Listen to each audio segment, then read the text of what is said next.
Apakah kita boleh menjadi muazzin saat solat Jumaat di masjid yang azannya 2 kali? Jadi muazzin tak ada masalah. Bagus. Lau ya'lamun nas ma fin nida wa safil awal, andaikan manusia mengetahui kelebihan daripada 2 perkara, jadi muazzin atau saful awal, kemudian dia tak dapat kecuali diundi, maka dia siap untuk diundi.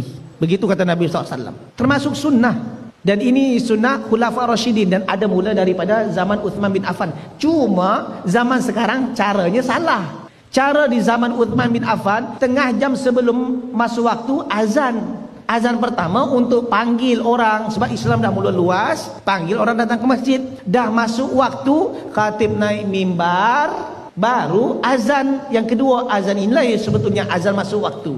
Kalau kita di tempat kita salah. Caranya macam mana? Dah masuk waktu, azan, lepas tu buat qabliyah, lepas tu naik khatib ke mimbar, baru azan 2 kali. Niatnya betul nak ikut Khulafa Rasyidin, tapi caranya salah. Wa kam min muridin lil khairil musibah. Berapa ramai orang niat yang baik tapi tak betul dan tepat caranya. Jadi boleh kita jadi muazzin? Boleh jadi muazzin, tapi cuba kita rubah cara azannya tersebut, kaifiat azannya tersebut. Buat seperti cara yang dibuat oleh Khulafa Rasyidin Uthman bin Affan radhiyallahu anhu. Allah taala alam bissawab.